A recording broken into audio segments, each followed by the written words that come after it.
dipersembahkan oleh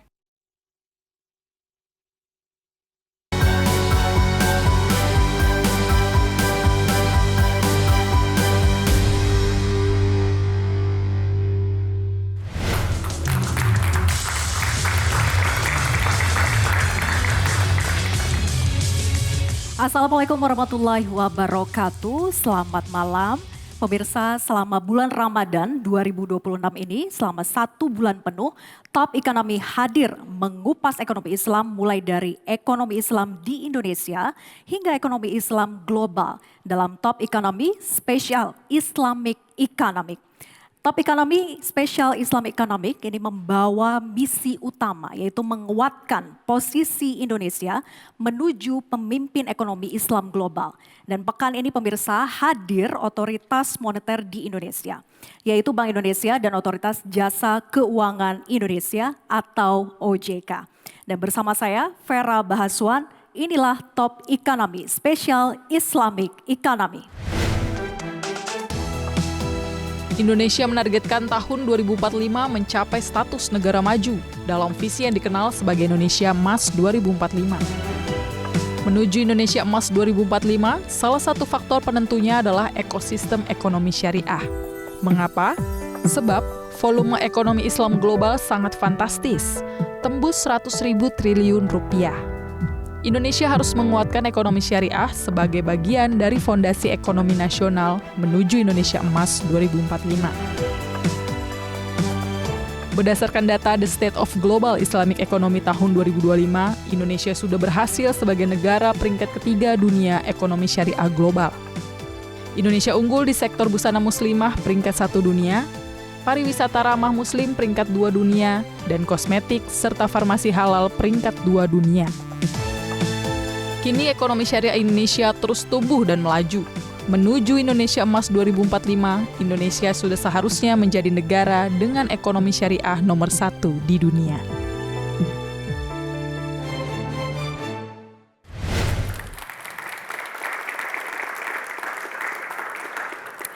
Telah hadir para narasumber kita yaitu Bapak Dr. Dadang Mulyawan, Direktur Eksekutif DEX Bank Indonesia.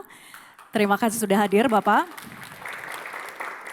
Kemudian Bapak Deden Firmanha, Deputy Commissioner Pengaturan, Perizinan dan Pengendalian Kualitas OJK. Terima kasih sudah hadir Pak Deden. Kemudian Profesor Dr. Eis Amalia MAG, Ketua Bidang Pengembangan SDM Ekonomi dan Keuangan Syariah IAEI. Terima kasih sudah hadir Ibu. Kemudian Profesor Dr. Murniati Muhlisin MACC CFP, Ketua Bidang Komunikasi Strategis dan Kerjasama Internasional IAEI. Terima kasih sudah hadir. Baik, kita akan mulai diskusi. Saya ke Pak Dadang terlebih dahulu. Pak Dadang, berdasarkan kajian dari DEX Bank Indonesia, apa sebetulnya arti strategis Indonesia memimpin ekonomi syariah global, Pak? Memimpin ekonomi syariah secara global artinya nomor 1 kita harus bisa memanfaatkan new area of economic development. Jadi kita bisa melihat bahwa dari tahun 2024 sampai 2028 kita bisa melihat tingkat konsumsi itu naik drastis dari sekitar 2,4 triliun USD naik ke sekitar 3,3 USD. Dan juga aset keuangan syariah secara global naik dari sekitar 5 triliun naik ke 7,5 triliun USD. Nah, di sini kita harus memiliki suatu strategi memanfaatkan pertumbuhan tersebut untuk memberikan impact yang positif terhadap pertumbuhan ekonomi nasional. Jadi baik dari sisi supply secara ekosistem dalam negeri yang bisa secara efektif menghasilkan produk-produk yang kompetitif untuk juga menjadi target-target ekspor kita ke negara-negara dunia yang memang terkait dengan halal value chain.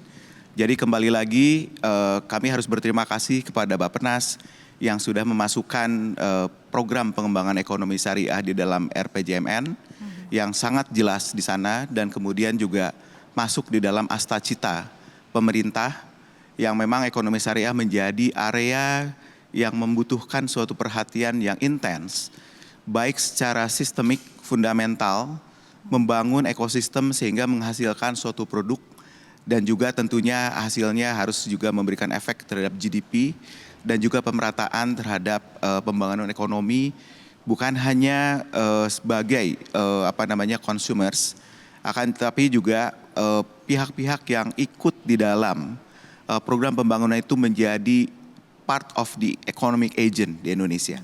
Dengan demikian, inclusivity dan juga sustainability dalam economic development secara nasional akan terjaga dan secara efektif akan membantu juga program pemerintah yang strategis. Nah, saya kemudian dari sisi regulator ke Pak Deden. Pak Deden, dalam berbagai kesempatan bicara soal keunggulan ekonomi syariah Indonesia, saya selalu menggunakan data dari SGIE begitu ya, bahwa Indonesia itu unggul di busana muslim nomor 1 dunia, pariwisata juga ramah muslim peringkat 2 dunia, dan kosmetik serta farmasi halal peringkat 2 dunia.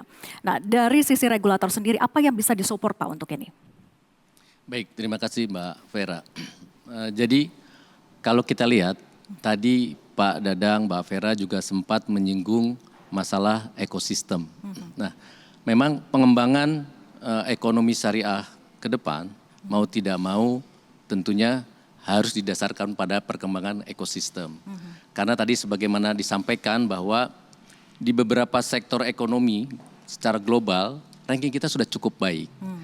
Namun memang kalau kita melihat dari sisi keuangan syariah, iya, kita belum berada di peringkat kita belum teratas. berada di peringkat teratas. Iya. Jadi kalau menurut tadi Mbak Vera menyinggung tentang SGIE report, itu di tahun 2003-2004 kita berada di urutan ke-6. Kemudian kalau kita lihat update-nya ada nih di report yang lain dari IFD. Itu kita sebetulnya dari sisi aset sudah naik, tetapi dari sisi ranking itu malah turun 1 tingkat. Karena ternyata kemudian ada Qatar yang kemudian pertumbuhannya lebih cepat dari kita.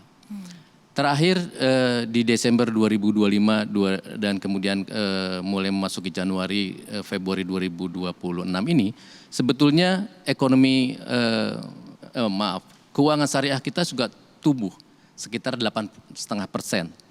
Sehingga sekarang ini sudah mencapai angka di atas 3.000 triliun rupiah. Namun memang sekali lagi bahwa kecepatan pertumbuhan itu harus tetap kita jaga untuk tetap kita kemudian bisa berada dan bahkan mengejar ranking di antara negara-negara lain. Salah satu kunci yang harus dilakukan sekali lagi adalah melalui pengembangan ekosistem. Karena tadi sebagaimana Pak Dadang sampaikan bahwa konsumen dari lembaga keuangan syariah itu adalah berada di sektor real. Merekalah yang kemudian memanfaatkan produk, memanfaatkan layanan dari keuangan syariah. Sehingga pengembangan keuangan syariah dan sektor real itu harus berjalan beriringan. Secara bersama-sama untuk kemudian kita mengambil potensi-potensi yang lebih besar sebetulnya dari ekonomi syariah secara global. Tentu kesemuanya ini adalah supaya kita kualitas kita tetap terjaga pada level internasional, pada level global, sehingga pada waktunya nanti setelah keuangan syariah kita ini menjadi semakin besar, kita tentu akan dicari juga nih oleh para pelaku keuangan syariah global. Sehingga nantinya diharapkan sampai tadi kita diskusikan, kita tidak hanya menjadi konsumen terbesar di industri ekonomi syariah ini, tetapi kita menjadi pemain utama. Bahkan mungkin kita ingin menjadi goalnya ke pusat sana ya, keuangan sebagai dunia. pemain Betul. utama keuangan syariah Indonesia. Baik, berikutnya saya ke Prof. Is. Prof. Is, Indonesia menuju pemimpin ekonomi Islam dunia. Apakah sebetulnya SDM ekonomi Islam kita itu sudah siap untuk bersaing di level global? Ya, baik. Terima kasih atas pertanyaannya. Pertama kita perlu melihat bahwa Indonesia punya potensi yang luar biasa. Setidaknya 87% komunitas Muslim Indonesia itu market yang luar biasa. Kemudian yang kedua, dengan sekarang bonus demografi itu juga usia dari 16 sampai 65 tahun itu berada pada posisi 70%. Artinya secara kuantitas sebetulnya SDM Indonesia itu sangat memadai. Akan tetapi saat ini Indonesia masih memang belum menjadi nomor satu. Tetapi yang perlu kita juga lihat program-program studi di Indonesia saat ini jumlahnya sangat besar, Mbak. Itu lebih dari 950 program-program studi yang sudah membuka program studi ekonomi syariah dan turunannya. Ada ekonomi syariah, ada perbankan syariah, ada akuntansi syariah dan lain-lain. Artinya kita sudah menyiapkan dan kita memandangnya sebagai cost of human investment. Kita sudah berinvestasi untuk SDM yang pada gilirannya siap memimpin ekonomi syariah di dunia. Ditambah dengan tadi ekosistem yang terus berkembang dari dukungan dari regulasi, juga inovasi yang semakin terus dikembangkan. Dan kita memang membutuhkan SDM yang tidak hanya mumpuni dalam aspek syariah, tetapi juga SDM yang memiliki kualifikasi yang baik dalam aspek ekonomi, digital, dan juga memiliki standar-standar internasional. Dalam hal ini sertifikasi kompetensi, bukan hanya sertifikasi kompetensi di level nasional, tetapi juga memiliki kompetensi di level internasional. Dan pada titik ini kita memang masih perlu berinvestasi lebih banyak lagi. Nah, Prof. Is tadi kan menyinggung soal SDM gitu ya. Kalau melihat keunggulan Indonesia di sektor fashion, tourism, dan juga sertifikasi halal, pertanyaannya Bu, apakah SDM di Indonesia itu di sektor ini memang sudah kelas dunia atau karena jumlah penduduk Muslim Indonesia terbesar di dunia saja? Tapi dijawab nanti usai jeda, tetap bersama kami di Top Economy.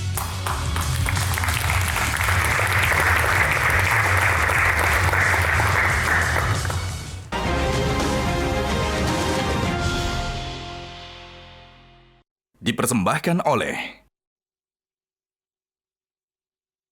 didukung oleh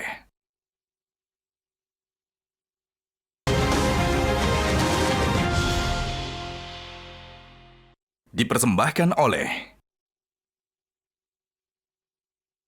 didukung oleh.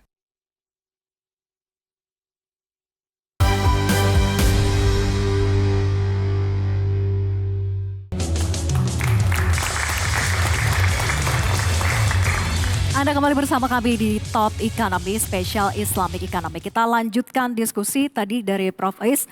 Bagaimana Bu melihat keunggulan kita dari sisi fashion, tourism, dan juga sertifikasi halal begitu ya, halal industri kita.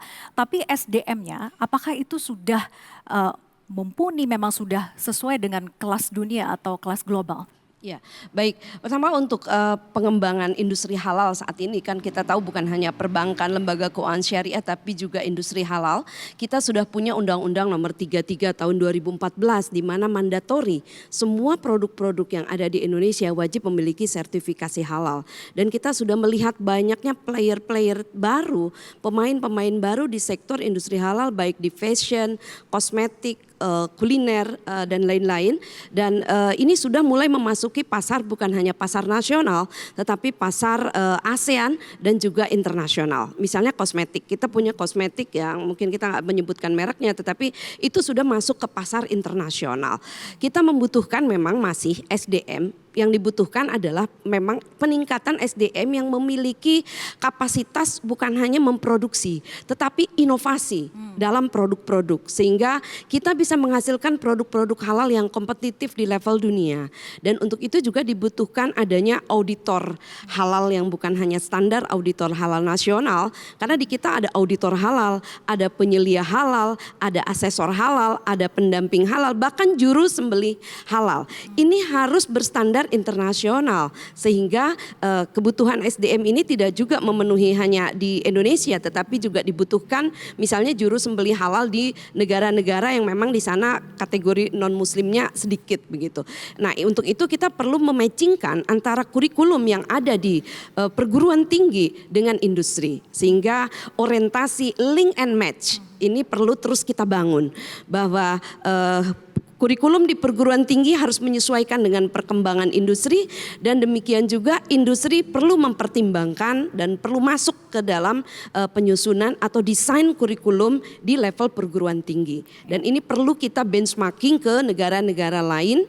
Dalam konteks ini memang sekali lagi kita masih perlu banyak berinvestasi. Baik, itu dari Prof. Ini saya ke Prof. Murniati kemudian apa sebetulnya Bu kelebihan SDM Syariah Indonesia kita kalau dibandingkan dengan SDM kompetitor seperti Malaysia misalnya? Ya, terima kasih Mbak Vera.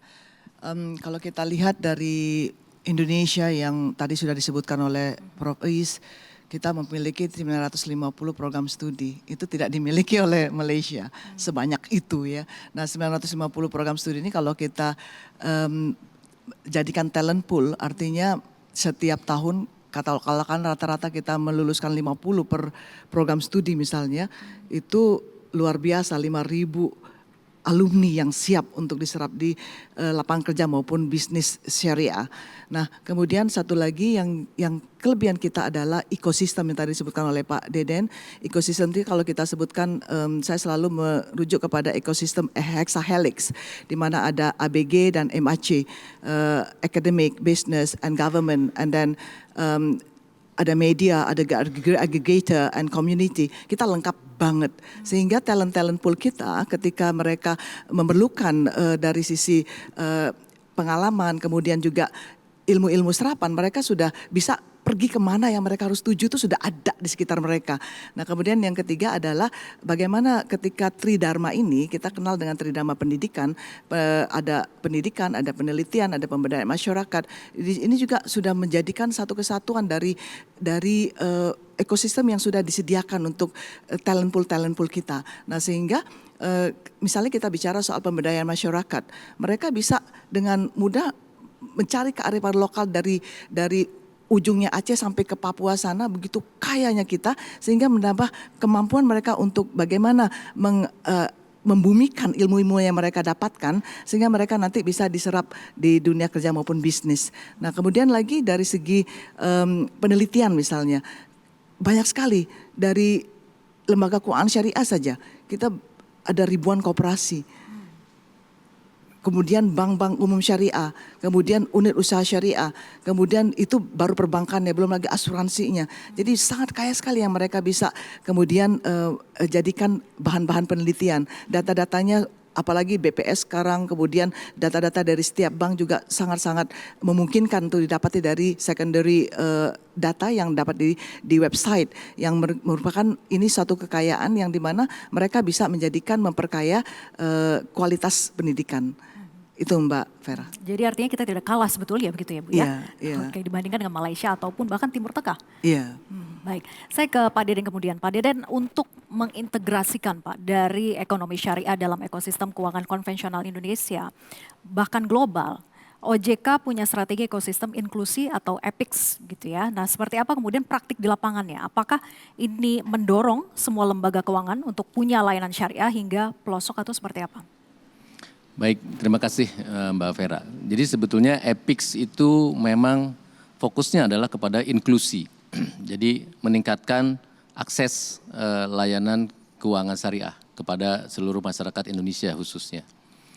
Ini tentu tadi juga didorong salah satunya oleh berdasarkan survei yang dilakukan bahwa tingkat inklusi keuangan syariah itu angkanya sekitar 43%. Maaf, tingkat literasi keuangan syariah itu 43%, tapi inklusinya baru 13%. Jadi akses keuangannya gitu ya? Akses keuangannya yang baru 13%. Artinya sudah banyak sebetulnya cukup banyak 43% yang sudah mengerti, tetapi yang sudah akses kepada keuangan syariah baru 13%. Oleh karena itu kita coba dorong akses kepada keuangan syariah ini. Tentunya kita lakukan berbagai cara. Peningkatan akses dilakukan baik dengan ketersediaan layanan secara fisik, misalnya dengan kantor-kantor cabang bank, perusahaan takaful, perusahaan pembiayaan syariah, perusahaan pinjaman syariah, maupun secara digital. Ada hal yang menarik dari kajian yang kita lakukan, bahwa bisa dikatakan dalam 5 mungkin 6 tahun terakhir, sebetulnya jumlah layanan fisik perbankan secara nasional jumlahnya sebenarnya turun. Jadi jumlah kantor cabang itu turun. Hal ini sejalan dengan tentunya digitalisasi, sehingga lebih diandalkan akses secara digital. Nah, namun yang menarik bahwa ternyata jumlah kantor cabang bank umum syariah maupun unit usaha syariah, jumlah layanan itu tetap naik. Karena memang jumlahnya belum terlalu besar tentunya dibandingkan dengan konvensional. Dan ternyata berdasarkan kajian kita, keberadaan fisik dari layanan keuangan syariah masih diperlukan. Meskipun bahkan untuk onboarding pun sudah bisa dilakukan secara online. Ada suatu diskusi ringan yang menarik dengan salah satu pengurus dan santri di pesantren. Bapak Ibu sudah memahami tentang keuangan syariah? Iya. Tapi kenapa ya masih berbank di bank konvensional? Jawabannya singkat, karena yang ada di depan situ, yang di dekat sini adalah kantor bank konvensional. Jadi masih sangat berpengaruh. Tentu saja tadi di samping layanan fisik ini, kita pun tetap mengembangkan layanan secara digital. Modernisasi di seluruh lembaga keuangan syariah kita terus lakukan. Kita terus dorong transformasi digital. Karena bagaimanapun yang kita inginkan, setidaknya layanan keuangan syariah sama dengan layanan konvensional. Tentu kita harapkan ada nilai tambah lain. Nilai tambahnya antara lain yang sekarang sedang marak dan cukup digemari adalah inovasi layanan digital untuk kegiatan sosial ataupun social finance. Misalnya pembayaran wakaf, zakat, infak, sodako yang bisa dilakukan secara digital di platform-platform yang dimiliki oleh bank syariah. Itu juga meningkatkan akses masyarakat kita terhadap layanan keuangan syariah. Ya, salah satu kemudahan yang akhirnya mendorong mereka untuk bisa mengakses keuangan syariah begitu. Betul. Ya. Saya kemudian ke Pak Dadang. Pak Dadang, seperti apa sebetulnya Bank Indonesia mendorong ekosistem keuangan syariah, merespon Pak kebijakan fiskal kita di tahun 2026 ini yang dirancang ekspansif dan tentunya terarah untuk pertumbuhan ekonomi. Tapi dijawab nanti Pak, usai jeda tetap bersama kami di Top Economy.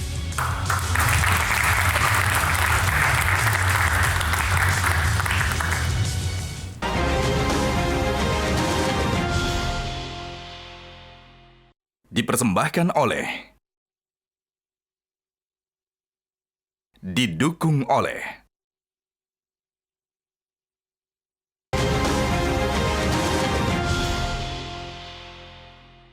dipersembahkan oleh, didukung oleh.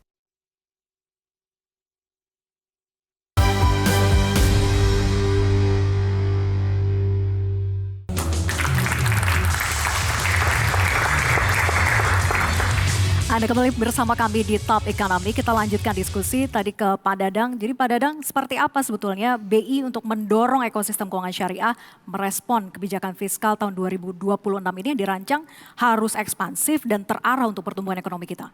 Baik. Jadi secara fundamental Bank Indonesia itu sudah memiliki juga blueprint untuk pengembangan ekonomi dan keuangan syariah yang terdiri dari 3 pilar.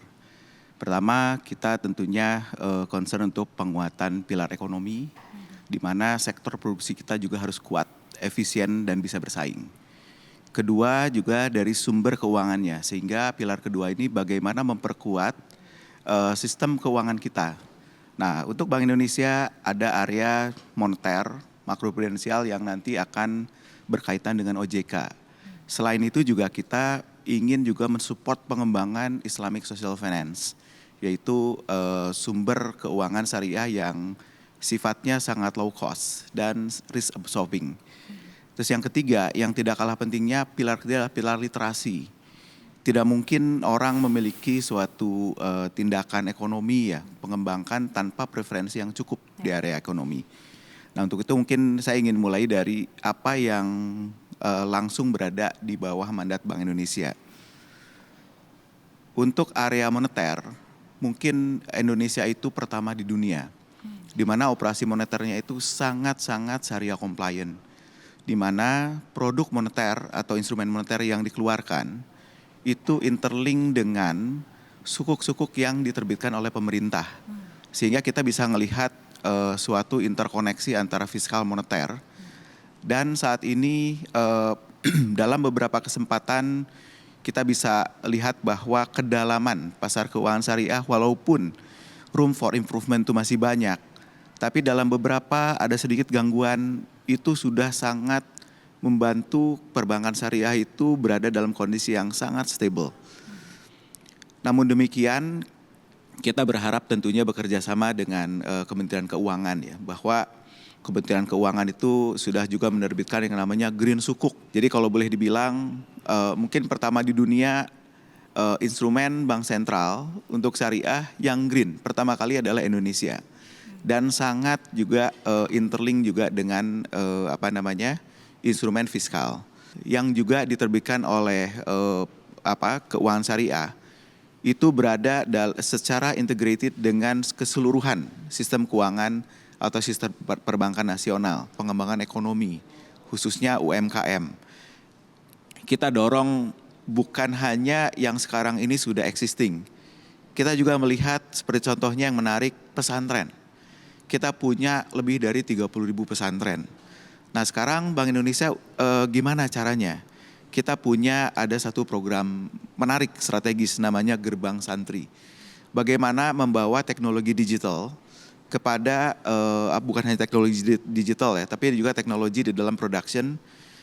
Pesantren-pesantren itu bukan hanya ini istilah dari Pak Gubernur ya, ada ngaji fikih, ngaji sugih, dan ngaji canggih. Jadi bukan baik secara agama, morality, tapi juga memiliki kemampuan ekonomi untuk minimal membiayai dirinya sendiri dan bahkan mungkin sampai beberapa pesantren itu sudah juga bisa ekspor. Jadi untuk itu kita ada program yang namanya Jawara Ekspor, bukan hanya pesantren, akan tetapi juga UMKM yang tergabung di dalam teman-teman ini mengembangkan yang namanya Ikra.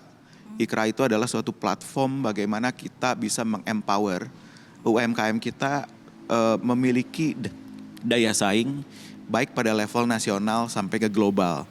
Kemudian juga ada program yang namanya Gema Halal. Gema Halal itu adalah suatu call kepada masyarakat. Ini ada value chain yang bisa kita dorong menjadi suatu area pembangunan yang baru. Sebagai contoh, kita lihat ekonomi haji. Haji ini kan suatu kegiatan yang cukup besar ya. Bagaimana kita bisa mengconnect dengan cara yang smart untuk memproduksi sehingga keperluan haji ini bisa dipenuhi oleh seluruh faktor-faktor produksi di Indonesia, bahkan untuk sektor-sektor yang tadinya belum memiliki akses pasar. Kanal Ziswaf. Kanal Ziswaf itu kembali, kita ingin mendorong bertemunya supply and demand. Untuk supply and demand untuk sektor-sektor produksi yang sudah efisien, kita bisa dorong dengan program Sapa Syariah. Sapa Syariah itu mempertemukan bank-bank syariah yang ada di tempatnya Pak Deden dan lembaga-lembaga keuangan syariah yang lain dengan entrepreneur-entrepreneur dan perusahaan yang memang membutuhkan suatu pembiayaan. Sehingga di sini kita bisa melihat asymmetric information dari yang ada di dalam industri bisa kita kurangi. Dan kemudian yang terakhir Lentera Emas, kita juga ingin memberikan edukasi kepada masyarakat apa itu ekonomi syariah. Itu dari Bank Indonesia. Kemudian saya ke Prof. Murniati lagi. Prof, tantangan yang dihadapi saat ini begitu ya, bukan hanya tadi dari sisi SDM, ekonomi Islam kelas dunia yang harus kita terus tingkatkan lagi agar kita berada di posisi peringkat atas dunia begitu. Apakah fokus pada sistem pendidikannya saja atau ekosistem industrinya yang harus terus dikembangkan lagi? Ya. Tadi dari segi ekosistem kita lihat bagaimana peranan masing-masing aktor yang harusnya saling memenuhi supply dan demand-nya. Misalnya kalau kita sebut dari akademik tadi, bagaimana dari bukan saja dari level universitas, tapi juga dari level SD. Ini juga harus juga dipenuhi kurikulumnya sehingga mereka akan nanti dapat mengakselerasi dari kualitas SDM yang mumpuni. Nah kemudian dari bisnis misalnya, tadi industri, bagaimana mereka juga punya kepentingan untuk mengejar pastinya peringkat-peringkat atau kinerja industrinya. Nah itu juga dapat saling mismatch. Ya, yang tadi sekarang mismatch, sekarang jadi good match. Nah kemudian dari segi government-nya, pemerintah luar biasa.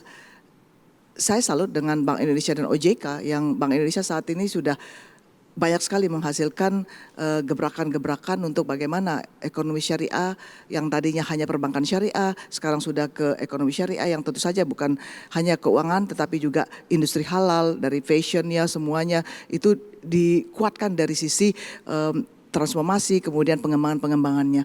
Kemudian dari OJK sendiri juga bagaimana literasi dan inklusi gerakan-gerakan syariah itu juga berjalan sangat masif sekali.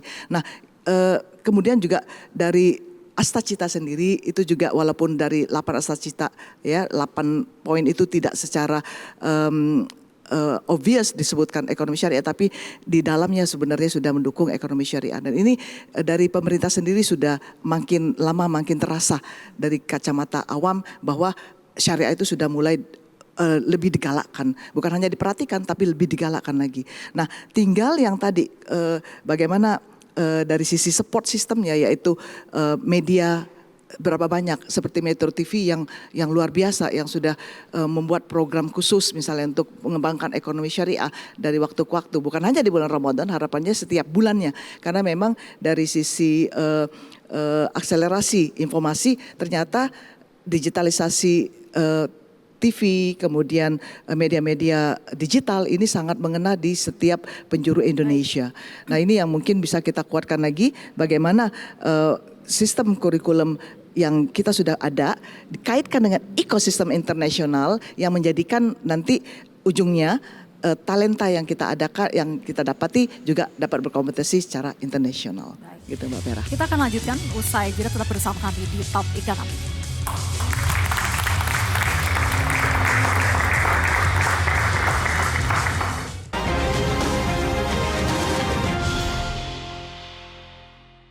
Dipersembahkan oleh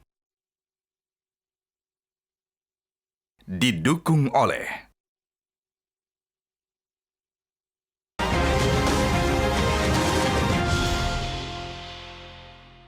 dipersembahkan oleh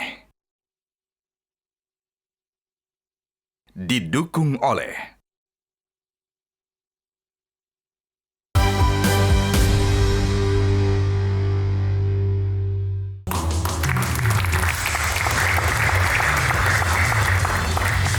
Anda kembali bersama kami di Top Economy. Saya langsung saja ke Prof. Prof, tentang literasi ekonomi Islam. Seperti apa sebetulnya strategi yang tepat bagi Indonesia agar ekonomi Islam itu makin menjangkau luas manfaatnya bagi masyarakat?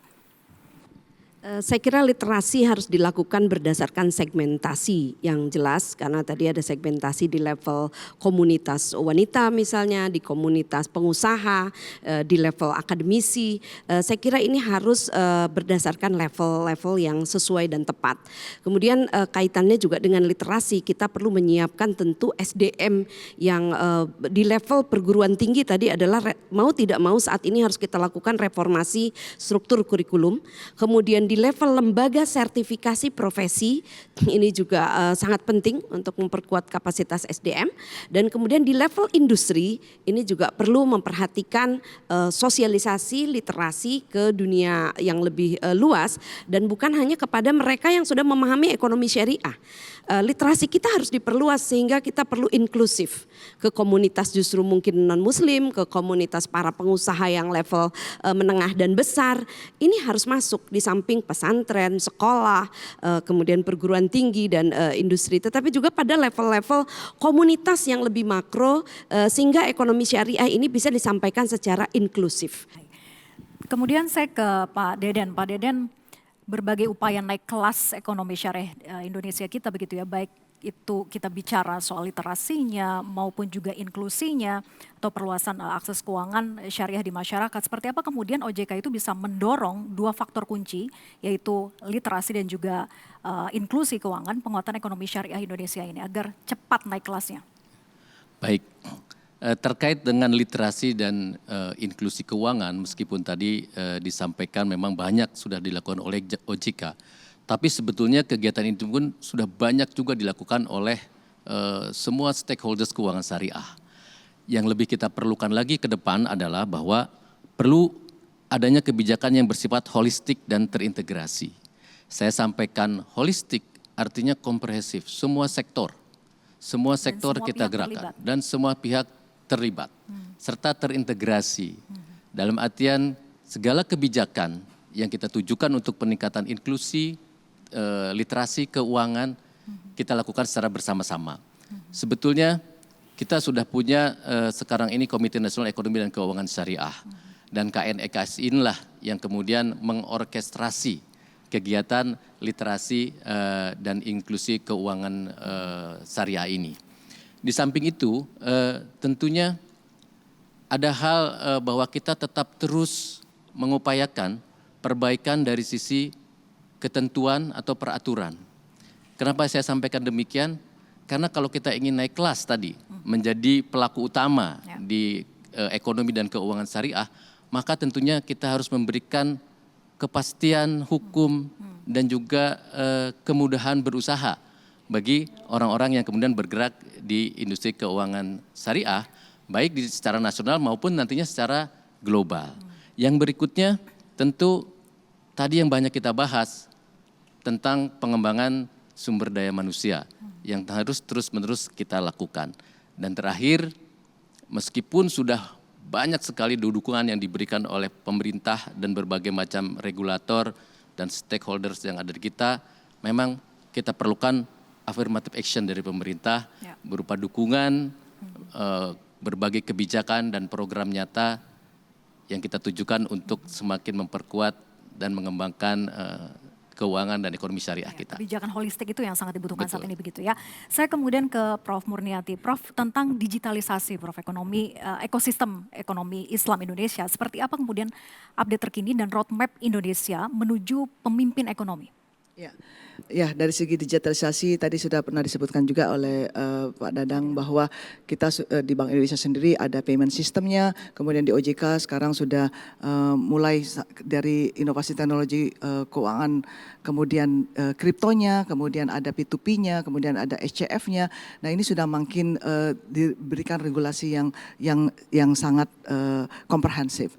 Nah hanya saja mungkin dari segi syariah, POJK atau peraturan OJK lebih khusus lagi untuk syariah ini perlu diperbanyak sehingga akan memberikan ruang di mana sistem digitalisasi yang ada di Indonesia atau digitalisasi keuangan di Indonesia makin mudah bergeraknya karena sudah dituntut oleh regulasi yang tadi sudah disebutkan oleh Pak Deden bahwa diperlukan lagi lebih banyak regulasi-regulasi yang menunjang keuangan syariah. Begitu juga dari Dewan Syariah Nasional Indonesia, ini Majelis Ulama Indonesia ini sekarang lagi berlangsung untuk bagaimana menanggapi tentang kripto dari sisi syariah. Kalau memang kripto sebagai mata uang memang sudah dilarang karena memang mata uang yang sah adalah rupiah, tapi dari kripto sebagai aset atau investasi ini masih menunggu fatwa dari DWSN MUI. Nah, kalau ini sudah ada semuanya sehingga kita bisa lebih berkompetisi di luar sana, di mana di Malaysia sendiri sudah mengenalkan zakat atas kripto, aset kripto, sehingga sejak tahun kemarin bahkan. Jadi bagi investor kripto sudah mulai ditunaikan zakatnya sepanjang asetnya itu sesuai dengan syariah. Artinya sudah ada rambu-rambu syariah yang ditentukan oleh pemerintah di Malaysia dan ini walaupun masih tahap awal tapi sudah mulai dipraktikkan bagaimana zakat atas kripto ini sudah dilakukan. Saya kemudian ke Pak Dadang. Pak Dadang ini juga sekaligus sebagai closing statement begitu ya. Sebagai kesimpulan, apa strategi yang tepat sebetulnya bagi Indonesia mengejar status ekonomi syariah nomor 1 di dunia dari segala aspek dan juga sektor tadi? Baik. Untuk bisa mencapai leadership hanya satu, yaitu connect. Untuk bisa connect, kita harus paham bagaimana global constellation yang ada. Bagaimana percaturan ekonomi global dan juga yang sekarang menjadi fenomena adalah generation shift. Kita semua udah bergeser, Gen Z, milenial, itu yang mereka akan memiliki suatu preference sendiri yang sifatnya personalized. Nah untuk itu jika ekonomi dan keuangan syariah ini ingin berkembang eh, bukan hanya jago di dalam negeri, tapi juga keluar. Nomor satu yang harus didorong adalah inovasi. Jadi inovasi di dalam produksi, inovasi di dalam keuangan, kemudian juga inovasi even di dalam mendorong literasi. Nah, sehingga semuanya harus berdasar kepada how are we going to be smart. Yang kedua, produktif. Kembali lagi di dalam global competition ini kita akan didorong kompetisi yang sangat tajam. Bahkan produk datang ya, mungkin kita juga punya pengalaman mau dapat produk misalkan dari mana, lewat digital platform, ini bisa dari manapun, seluruh dunia bisa datang. Sehingga kita juga selain inovatif, produktif untuk mencapai agility. Karena kita harus bisa cepat berpindah mengelola pola bisnis dan yang lain-lain sehingga memiliki suatu flexibility di dalam berkompetisi. Dan yang terakhir, kita harus ingat jati diri bangsa Indonesia bahwa kembali lagi mengembangkan ekonomi syariah means preserving our national heritage. Ekonomi syariah itu sangat sejalan dengan nilai-nilai luhur bangsa Indonesia. Gotong royong, caring terhadap satu sama lain. Kita bisa berkompetisi, saling mencoba quote-quote mengalahkan, akan tetapi bagi orang-orang yang kemudian belum berhasil dan dia berada dalam kondisi yang tidak terlalu menguntungkan, kita juga bisa memberikan suatu pola pemikiran, pola hati kita membaca, bagaimana juga memberikan suatu kesempatan bagi mereka yang unfortunate tadi untuk bisa kemudian mencapai. Sehingga kita kembali lagi berada dalam suatu saying, if you want to go fast, go alone. If you want to go far, go together. Harus bersama-sama, kolaborasi, sinergitas begitu ya. Baik dari sisi regulator, kebijakan ya, maupun semua pihak stakeholders yang harusnya terlibat untuk bisa naik kelas. Agar ekonomi syariah kita bisa berada di peringkat atas dunia. Terima kasih kepada seluruh narasumber, kita berikan tepuk tangan yang meriah sekali lagi. Untuk Top Ekonomi Spesial Islamic Economy kali ini, saya Vera Bahaswan pamit undur diri. Terima kasih dan sampai jumpa.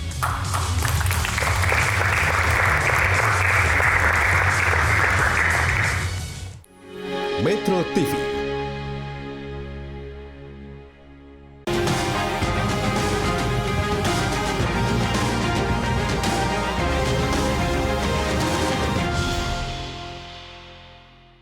Dipersembahkan oleh Jelajahi cara baru mendapatkan informasi. Download Metro TV Extend sekarang.